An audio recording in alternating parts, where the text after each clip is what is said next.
안녕하세요. 정책학. 오늘 이제 본격적으로 수업을 시작하도록 하겠습니다.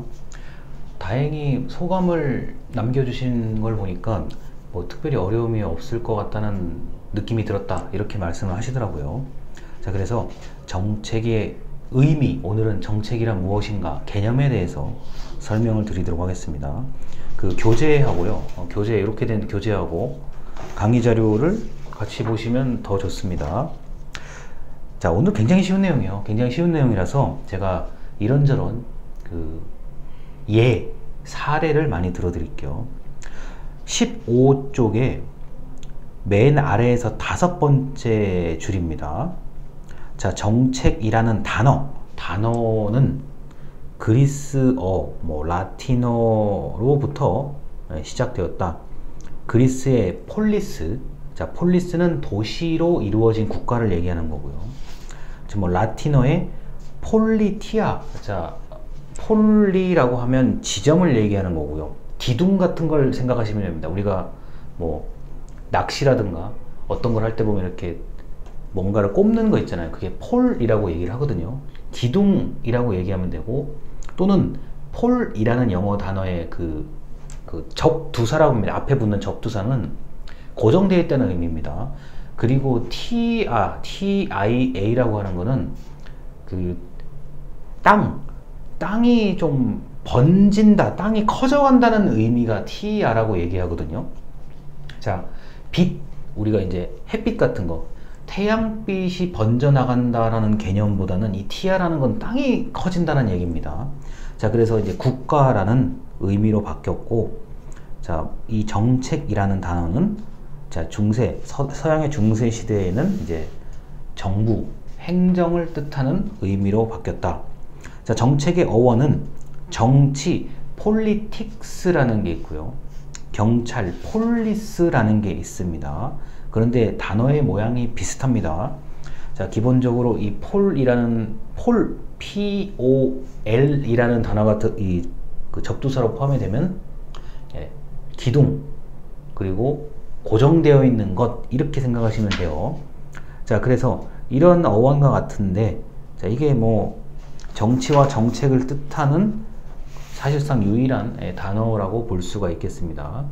자, 그리고 정치, 정책, 경찰 전부 다 폴리스, 폴리시, 그 다음에 폴리틱스, 영어의 단어가 비슷한 이유는 이게 굳이 이 단어의 뜻이 오락가락 바뀔 필요가 없을 정도로 이게 거의 고정됐다는 의미로 생각하시면 되겠습니다. 그래서 16쪽 맨 위에 줄입니다. 자, 정치학, 행정학, 정책학 등의 경계가 모호하다. 이게 왔다 갔다 해요. 경계가 이렇게 뚜렷이 나눠진 건 아니고, 정치학에 행정학이 포함될 수도 있고, 행정학에 정치학이 포함될 수도 있고, 여러 가지입니다.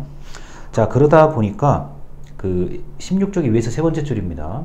정책이 무엇인지를 한마디로 정의하기는 쉽지 않다, 이렇게 되어 있고요.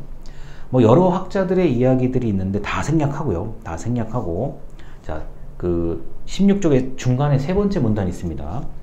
앞에서 이야기하는 학자들의 개념들을 보면 정책은 대체로 정부, 국가가 하는 행동이며 어떠한 목적에 따라서 움직이는 것이다. 자, 행동입니다. 자, 그러다 보니까 이 책에서 책 지금 16쪽의 중간 부분입니다. 특정한 목적과 목적을 얻는 데 필요한 수단, 그리고 정부가 계획한 일련의 행동 규정. 우리가 공부를 할 때 보통, 또는 돈을 벌 때 이게 순서를 좀 이제 생각을 해보잖아요. 요거를 하고 요거를 하고 요거를 해야 된다, 이런 거죠. 자, 그러다 보니까 정책은 일종의 정부가 하는 어떤 행동, 규정, 규칙, 과정이라고 할 수 있습니다. 자, 여기까지는 전혀 어려운 일이 없어요. 전혀 어려운 일이 없고, 지금 3번까지 얘기를 한 겁니다. 자, 그리고 특정한 목적과 수단.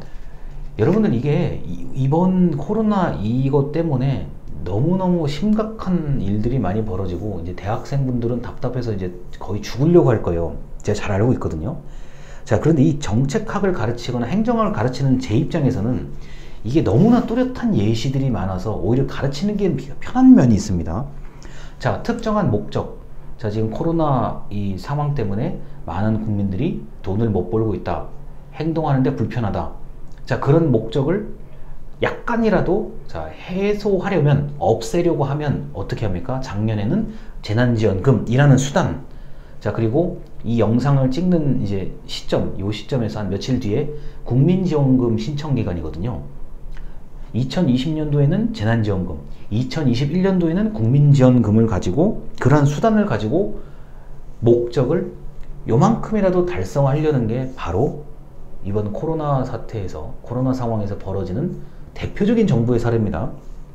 자, 완전히 돈을 자, 정부가 각 개인의, 기업의 돈을 다 벌 수 있도록 해주지는 못하지만 약간이라도 도움을 주고자 장사하시는 분들, 소상공인에게 지원금을 주고, 청년들에게 어떤 지원금을 주고, 이런 것들이요. 자, 그 다음에 전 국민적으로 재난지원금, 국민지원금. 이게 이제 대표적인 정책의 목적과 수단을 나타낸 방법입니다.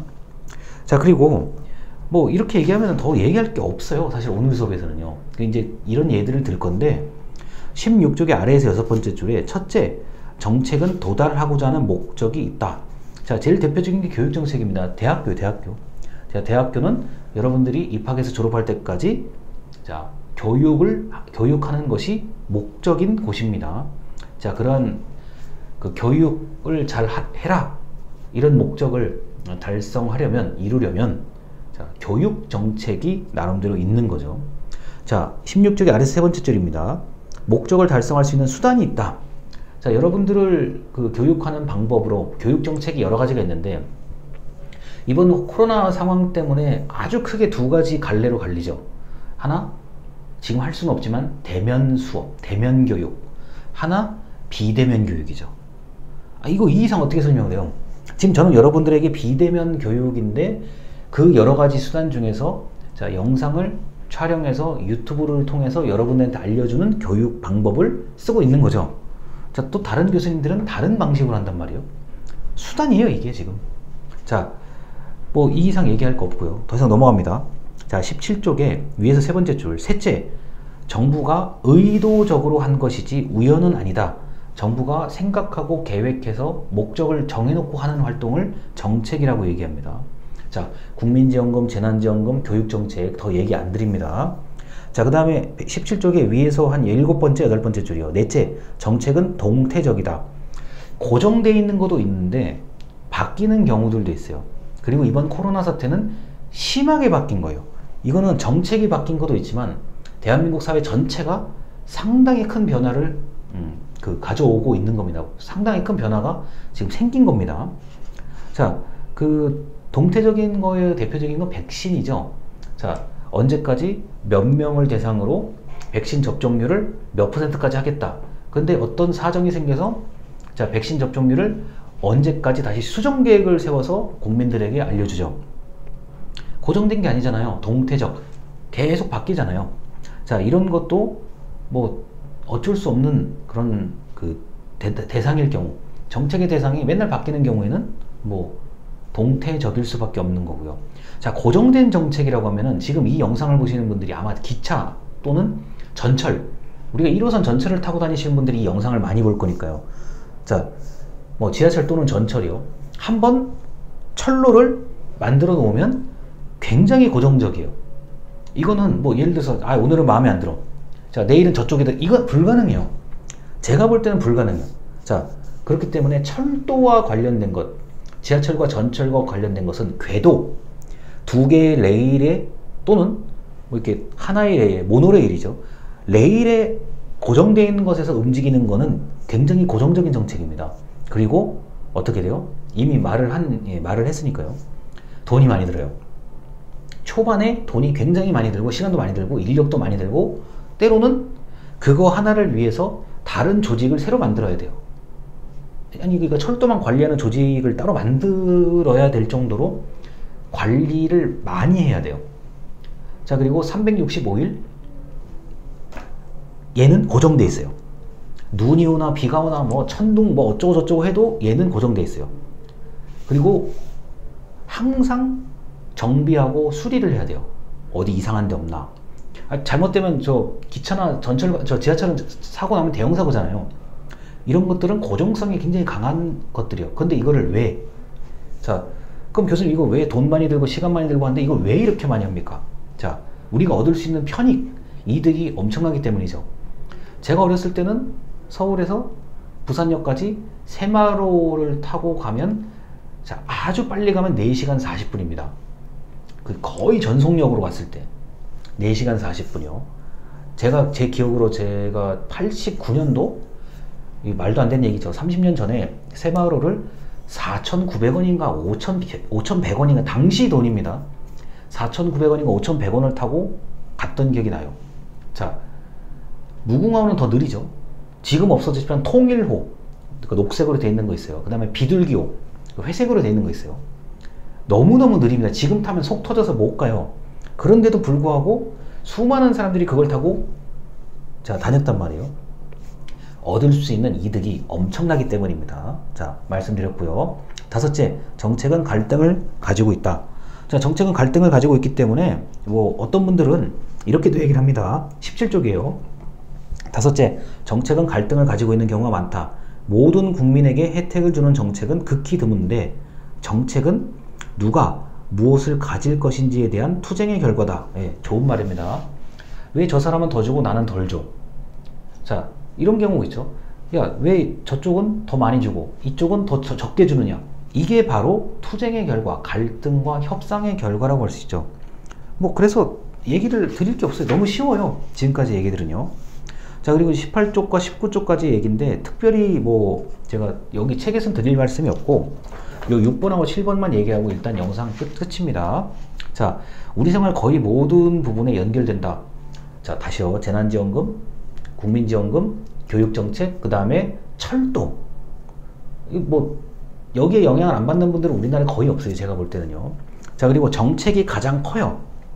그 다음에 그 안에 여러 가지 큰 사업들이 있고 사업 안에 여러 가지 프로그램들이 있습니다. 자, 지금 7번 요구하는 거예요. 아주 큰 교육정책. 자, 그 안에 여러 가지 사업들이 있는데 뭐 굳이 얘기하자면 영유아, 유치원, 초등학교, 중학교, 고등학교, 대학원, 그 다음에 평생교육이 있죠. 그 각각의 사업들이 무수히 많습니다.